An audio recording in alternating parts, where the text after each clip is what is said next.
டேய் சக்கர அண்ணா அந்த சின்ன கரண்டி எடுத்துட்டு வாடா. சரிண்ணே. டேய் எடுத்துட்டியா இல்லையா?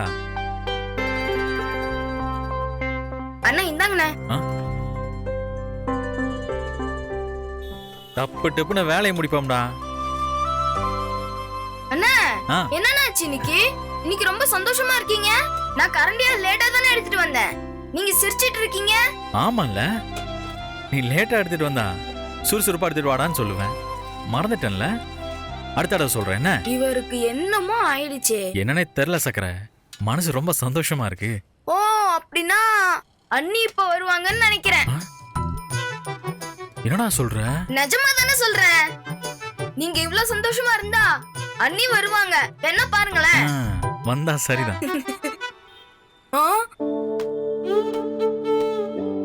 நான் சொல்லல, அண்ணி வராங்க பாருங்க.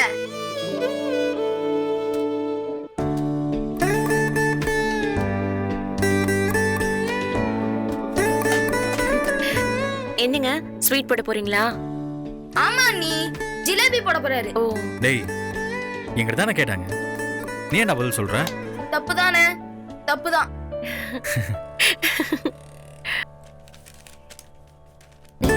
இந்தாங்க. என்னங்க இது? ஐ அண்ணனுக்கு gift. பீரினா உள்ள என்ன இருக்குன்னு பாரு. கிஃப்டா? என்ன இருக்குன்னு நீங்களே பிரிச்சு பாருங்க.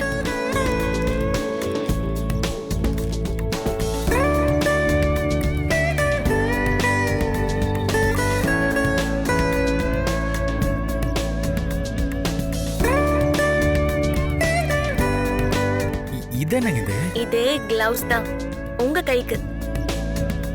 நீங்க இப்படி ஸ்வீட் செய்யும் போது அடிக்கடி கையை சுட்டுக்கிறீங்கல்ல, அப்படி சுடாம இருக்கிறதுக்காக தான் இந்த கிளவுஸ். சூப்பர் அண்ணி. அண்ணன் பாவம் கைய அடிக்கடி சுட்டுப்பாரு. அண்ணே கையில மாட்டி பாருண்ணே. அது மாட்டி பாருங்க. சரிங்க.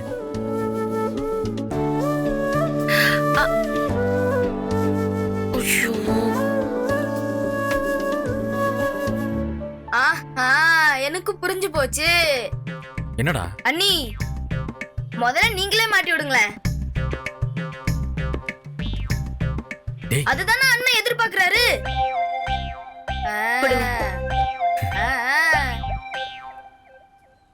இதை இப்படி மாட்டக்கூடாது. இந்த கை இருக்குல்ல, இந்த கிளவுஸ இந்த கையில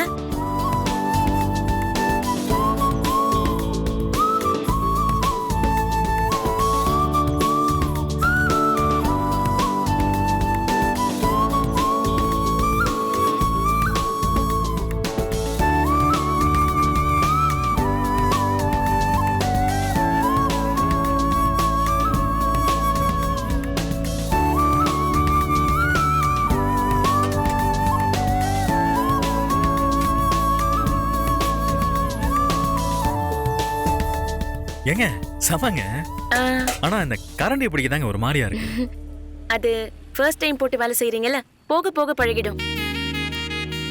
அண்ணி இத்தனை வருஷம் வேலை செய்யறோம், யாருமே அண்ணனுக்கு எதுவும் வாங்கி கொடுக்கல. அண்ணனுக்கே வாங்கணும்னு கூட தெரியாது. உங்க அண்ணனை பத்தி அப்படிலாம் நினைச்சிடாத. தெரியாமல்லாம் இருக்காது, ஆனா வேணான்னு இருந்திருப்பார் போல.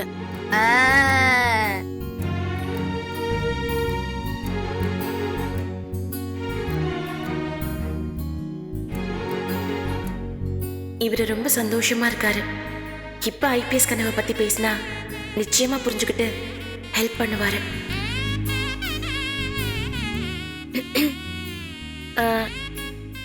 ஏங்க சொல்லுங்க. அது வந்து நான் உங்ககிட்ட ஒரு விஷயம் சொல்லணும். சொல்லுங்க தம்பி. குடிக்க கொஞ்சம் தண்ணி குடுப்பா, தாகமா இருக்கு. டேய் தண்ணி எடுத்துட்டு வாடா.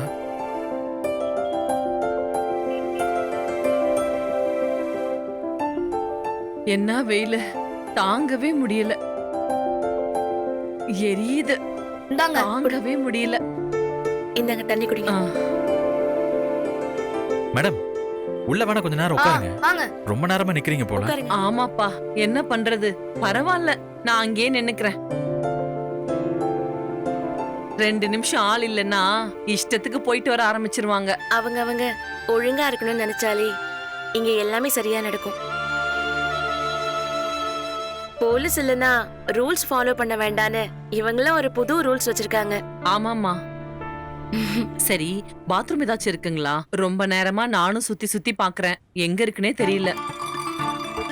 வெயில் வேற ஜாஸ்தியா இருக்கா, தலை வலிக்குது. ஆ, அதோ அங்க இருக்கு பாருங்க. சரிம்மா, ரொம்ப தேங்க்ஸ். சரி. ரொம்ப தேங்க்ஸ்மா. நான் வரேன். வரேன் வாங்க சார். மேடம்.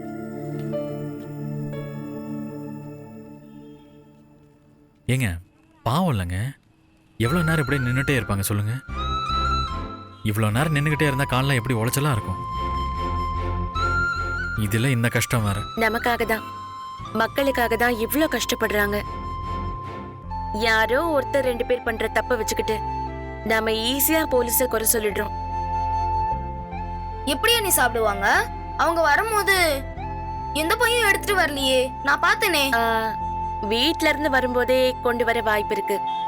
ஒரு இடத்துல இருந்து இன்னொரு இடத்துக்கு அனுப்பிக்கிட்டே இருப்பாங்கன்னா அங்க கிடைக்கிற சாப்பாடை சாப்பிட்டுக்க வேண்டியதுதான். பாவம். சரியா சாப்பிட முடியாம தூங்க முடியாம வெயில் மழைன்னு பார்க்காம கால் கடக்கா நின்னுகிட்டு எதுக்குங்க இவ்வளோ கஷ்டம்? இதில் வீட்டு வேலை வேற பார்த்துக்கணும், தேவையில்லாத மன கஷ்டம் வேற. ஆமாங்க, ஆனா போலீஸ் வேலைக்கு எல்லாரும் வந்துட முடியாது. அந்த அளவுக்கு இந்த வேலை மேல ஒரு காதல் இருந்தா மட்டும்தான் இந்த வேலையை செய்ய முடியும். பிடிச்ச வேலையை செய்யும் போது தோ நீங்க சொன்ன கஷ்டம்லாம் எதுவுமே தெரியாது. இப்ப அவங்கள பாத்தீங்களா எவ்வளவு சந்தோஷமா போனாங்கன்னு?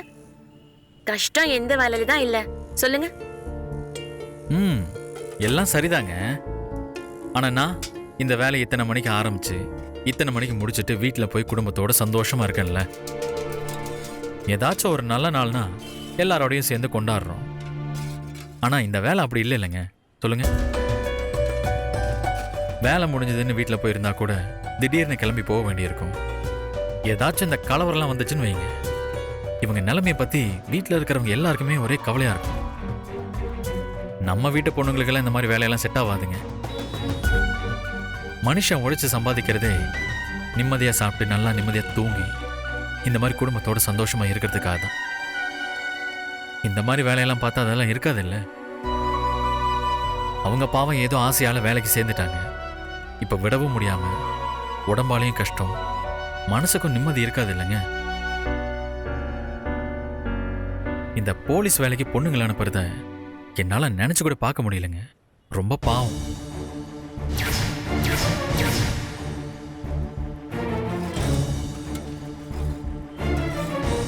இவர்கிட்ட என்னோட ஐபிஎஸ் ஆசையை பத்தி பேசலான்னு வந்தா இவர் எப்படி பேசுறாரு? நான் சொன்னா புரிஞ்சுப்பாரான்னு கூட தெரியலையே. இப்ப இது சரியான டைம் இல்ல, இப்ப சொல்ல வேண்டாம்.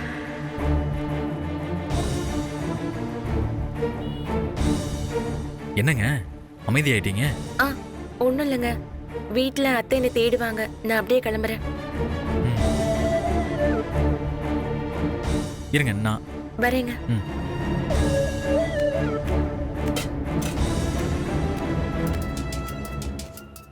ஏங்க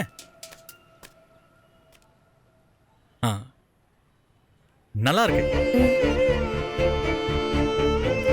நன்றி.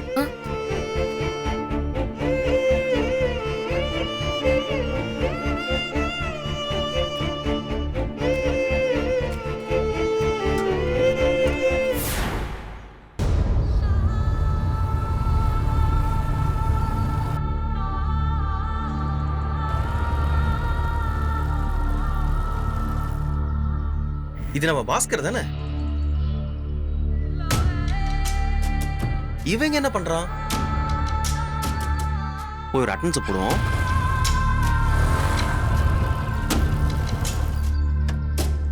என்ன பிரதர்? ஹாய். ஹாய் ப்ரோ, வாங்க. எப்படி இருக்கீங்க? நல்லா இருக்கும் பிரதர். ஆமா என்ன இங்க நின்று இருக்கீங்க? சும்மா தான் பிரதர். சும்மாவா? இங்க நிக்கிறத பார்த்தா கேர்ள் ஃப்ரெண்டுக்காக வெயிட் பண்ற மாதிரி இருக்கு. சாச்சா, எனக்கு தான் மேரேஜ் ஃபிக்ஸ் ஆயிடுச்சு. பார்க்கணும்னா நேர்லயே போய் பார்க்க போறேன். இதுக்கு நான் ரோட்ல நிக்கணும். ஓ ஆமால. ஆனா முகத்துல கல்யாண கலையை காணுமே, ஒரே கலவரமா இருக்கு. என்னாச்சு பிரதர்? அப்படிலாம் ஒண்ணும் இல்லை பிரதர், நார்மலா தான் இருக்கேன். சரி ஓகே, ஏதோ நம்ம லேப்டாப்பை காப்பாத்தி கொடுத்துட்டாரு, அதுக்காக அவர்கிட்ட இதெல்லாம் சொல்லணுமா நினைச்சிட்டீங்க போல இருக்கு. நான் தான் கொஞ்சம் எக்ஸ்ட்ராவா உரிமை எடுத்து பேசிட்டேன். சாரி பிரதர், நான் கிளம்புறேன். ஐயோ பிரதர், அப்படிலாம் ஒண்ணும் இல்லை. அப்போ என்னை நம்பி ஃப்ரெண்டா ஏத்துக்கிட்டேன்னு சொல்லுங்க. பிரதர், அதெல்லாம் அன்னைக்கே உங்களை ஃப்ரெண்டா ஏத்துக்கிட்டேன் பிரதர். அப்போ பிரச்சனை என்னன்னு சொல்லுங்க, என்னால ஹெல்ப் பண்ண முடிஞ்சா ஹெல்ப் பண்றேன். நான் தயங்காம சொல்லுங்க பிரதர். அது நாங்க இப்போ இருக்கிற வீடு இஎம்ஐல தான் இருக்கு. ஏற்கனவே நிறைய டியூ பேலன்ஸ்ல இருக்கு. இப்போ டியூ கட்டாம விட்டுட்டா பெரிய பிரச்சனை ஆயிடும். ஐயோ, ஜப்தி பண்றவங்களே பிரதர். ஆமாம் பிரதர், அதான் நானும் யோசிக்கிட்டு இருக்கேன். வேலையே ஓட மாட்டேங்குது, வீட்லயும் நிம்மதியா இருக்க முடியல. புரியுது பிரதர். கல்யாணம் வேற ஃபிக்ஸ் ஆச்சுன்றீங்க. இந்த மாதிரி ஏதாவது நடந்துச்சுன்னா இது ஒரு தர்ம சங்கடமான சிச்சுவேஷன் தான். எப்படியும் 5 லட்சமாச்சும் வேணும். அதான் யார்கிட்ட கேட்கறதுன்னு தெரியல. நீங்க பேங்க்ல தானே வேலை பாக்குறீங்க, அங்க எதுவும் ஏற்பாடு பண்ண முடியாதா பிரதர்? ஏற்கனவே அங்க 2 லோன் வாங்கியாச்சு பிரதர். இப்ப அங்க எதுவும் பண்ண முடியாது. எப்படி கையில சேவிங்ஸ் இல்லாம இருப்பீங்க? இப்ப நாங்க இருக்கிற வீடு புதுசா வாங்கினது. கையில இருந்த சேவிங்ஸ், அம்மாவோட நகை எல்லாத்தையும் போட்டு தான் வாங்கணும். இப்ப கேஷா கையில எதுவும் இல்ல. 2-3 இடம் இருக்கு, ஆனா அவசரத்துக்கு விற்கிற சூழ்நிலையிலும் இல்ல அது. சரி பிரதர், நீங்க கவலைப்படாதீங்க, எல்லாத்துக்குமே ஒரு வழி இருக்கும். நான் என்னால முடிஞ்சதை என்ன பண்ண முடியுமோ நான் ஹெல்ப் பண்றேன்.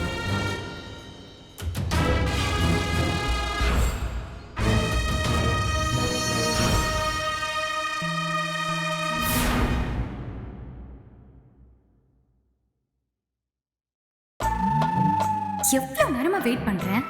ஏன் இன்னும் ஃபோன் வரல? புடவை ஏதோ டெலிவரி கொடுக்க போகணும்னு சொல்லிட்டு இருந்தாரே. ஒருவேளை ஃபோன் பண்ண மறந்துருப்பாரோ? நம்மளே ஃபோன் பண்ணிடலாமா?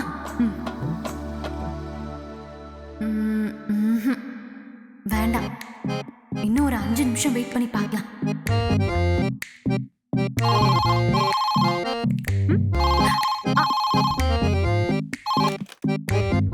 ஹலோ, இது பார்வதி குரலாச்சே. ஃபோன் பண்ணுவேன்னு தெரியும், எங்க போனோம்? ஹலோ, ஹலோ, யாரு?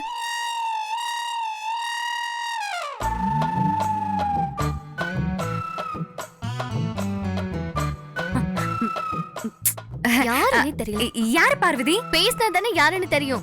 ஒண்ணுமே பேசாம இருந்தா. ஏய், இரு இரு, நானே பேசுறேன். ஹலோ. ஹேய், ஹலோ அர்ச்சனா, எங்க போன? நான் ஃபோன் பண்ணுவேன்னு தெரியாதா? பார்வதி எடுத்து பேசுறா. சொல்லுங்க. உன் பக்கத்துல பார்வதி இருக்காளா? ஆமாங்க, வேலை இருக்கே. சரி, நம்ம பிளானை ஸ்டார்ட் பண்ணு. கடை கிளம்பி வா. அப்படியாங்க? சரி, நான் உடனே வரேன். யாரு நீ? உங்க அண்ணன் தான் பார்வதி. கடையில ஏதோ அவசர வேலை இருக்கான், உடனே வர சொல்றாரு. நான் கடைக்கு போறேன், நீ அத்தை கிட்ட சொல்லிடு. அண்ணி, அம்மா கிட்ட நீங்களே சொல்லிட்டு போங்க, அப்புறம் என்னதான் திட்டுவாங்க. கடைக்கு தானே போறேன், அதுவும் ஏதோ அவசர வேலைன்னு கூப்பிடுறாரு. அத்தை கேட்டா சொல்லிடு, இல்லைன்னா நான் வந்து சொல்லிக்கிறேன். நானே அவங்க கிட்ட மாட்டிடாம ஓடிடணும்னு போறேன், நீங்களே சொல்லிட்டு போங்கங்கிறா. சரியான சோம்பேறி. வாழைத்தண்டை எடுத்துட்டு வர சொல்லி 1/2 மணி நேரம் ஆகுது. மயில அம்மா, அதான் அர்ச்சனாமா பண்றாங்கன்னு சொன்னாங்கல்ல, அப்புறம் ஏன் நீங்க பண்றீங்க? அவ கிழிச்சா. அவ வாயிலே நல்ல வடை சுடுவா, எனக்கு ஐஸ் வைக்கிறதுக்காக ஏதாவது பேசுவா. அவ பேச்ச நம்பணும், எனக்கு ராத்திரி வரைக்கும் ஒரு வேலையும் முடியாது. ஏண்டி, வாழைத்தண்டை நறுக்கணுமே, ஒரு பாத்திரத்துல தண்ணி வைக்கணும்னு உனக்கு தெரியாது? மறந்துட்டமா, இதோ எடுத்துட்டு வரேன். எல்லாம் ஒன்ன பார்த்து இன்னொன்னு கெட்டு போகுது இந்த வீட்ல. என்னத்த சொல்றது?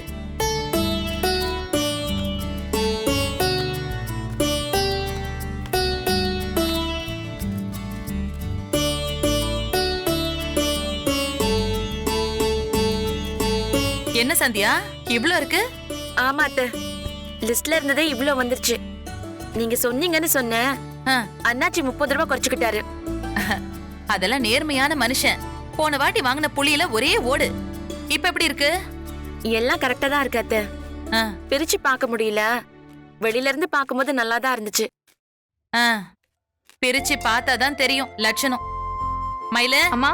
பைய பிரிச்சு எதை எதை எங்க எடுத்து வைக்கணுமோ எடுத்து வச்சிரு. ம் சரிங்கம்மா. அத்தை இந்தாங்க அத்தை. ஆ? பில்லும் மீதி காசும். ஆ, இத சரவணன் கையிலேயே கொடுத்துட வேண்டியதானே? அவர்தான் அத்தை உங்ககிட்ட கொடுக்க சொன்னாரு. ம்.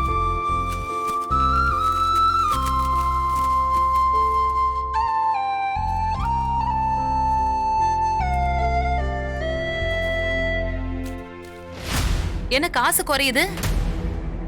அதுவும் 250 ரூபாய் குறையுது. என்ன பண்ண? அது எனக்கு தெரியாம மேக்கப் பொருள் ஏதாவது வாங்கிட்டியா? இல்ல தான தர்மம் பண்ணிட்டியா? ஆ, ஆ, காசு விஷயத்துல மட்டும் என்ன ஏமாத்தலான்னு நினைக்காத. ஐயோ அத்தை நான் ஏமாத்தணும்னு நினைக்கல. ஒரு பொருள் வாங்கினேன். ஆனா அதுக்கு அவங்க பில் தரல. பில்லு தரலையா? ம், அதான் எல்லாமே இதுல இருக்கே. இத தவிர நீ என்ன தனியா வாங்குன? உங்க பையன் கடையில நாள் முழுக்க அடுப்பில் நின்னு வேலை பாக்குறாரு. இரும்பு கடாயி, கொதிக்கிற சூடு, அடிக்கடி தெரியாம கைய வேற சுட்டுக்கிறாரு. அதான் அவரு கையில போட்டுக்கிறதுக்காக 2 கிளவுஸ் வாங்கினேன்.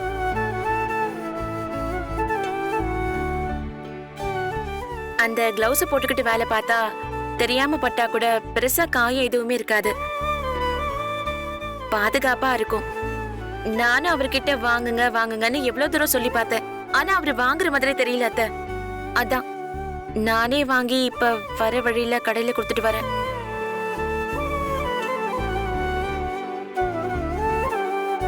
ம், நல்ல காரியம் தான் பண்ணிருக்க. அவனும் அடிக்கடி கைய சுட்டுக்கிட்டு தான் வரான். அத போட்டுக்கிட்டு அவன் வேலை செஞ்சு பரவாயில்லாம இருந்தா சரி. ம் நல்லாவே இருக்கும் அத்தை. என்ன ஒண்ணு, இத்தனை நாளா வெறும் கையிலேயே வேலை பார்த்துட்டு இந்த கிளவுஸ் போட்டு பழக இன்னும் 1 வாரம் ஆகும். அதெல்லாம் சுலபமா என் பையன் பழகிடுவான். காசை உள்ள வச்சுட்டு வந்துடுறேன். என்ன சந்தியாம்மா? ம், ஒரே காதல் காட்சிகள் போலயே. உனக்கு வாய் ஜாஸ்தியா போச்சுன்னு நினைக்கிறேன்.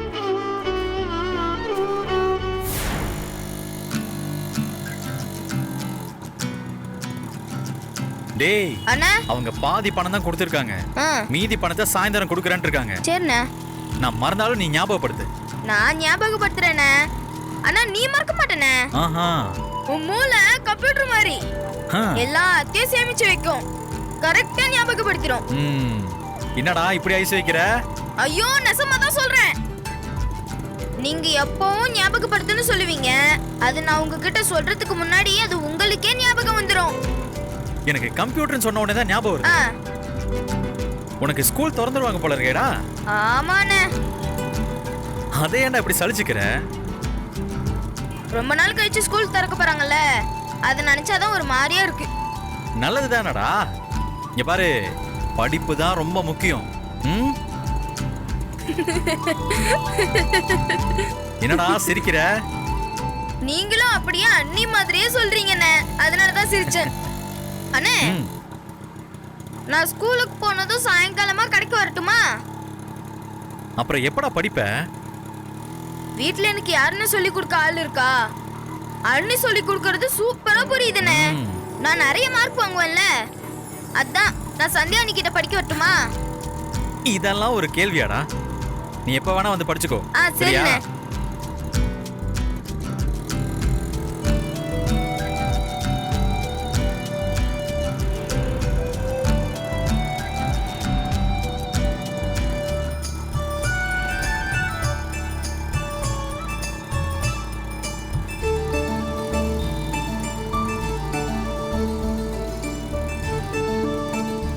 அண்ணா நிப்பாட்டுனே.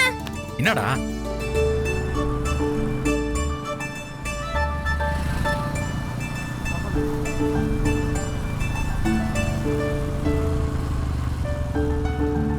அண்ணா பாத்தியா அண்ணே? பாத்தியா? ஜாலியா பைக்ல போறாங்க. டேய், நாங்களும் தான் வாரத்துல 4-5 தடவை வண்டியில போறோமே. என்னமோ வண்டியிலே போகாத மாதிரி பேசுற. அண்ணே இப்படியா போற? இப்படியே ஜாலியா போற? வேற எப்படா போறேன்? போனேன் முன்னாடி ஒரு பெட்டி பின்னாடி ஒரு பெட்டி வச்சுக்கினேன் ஸ்வீட் டெலிவரி பண்ண போற. அது ஜாலி ட்ரிப்பா போற நீ.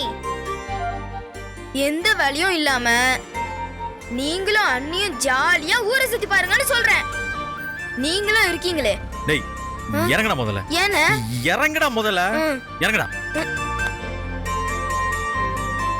இந்த வண்டியில உங்க அண்ணிய கூப்பிட்டுக்கிட்டு எப்பறா எப்பறா ஜாலியா?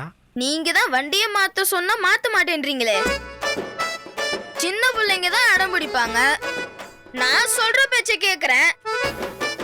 நீங்க அடம் பிடிக்கிறீங்களேண்ணே. வண்டியை மாத்துங்கண்ணே. இல்லடா,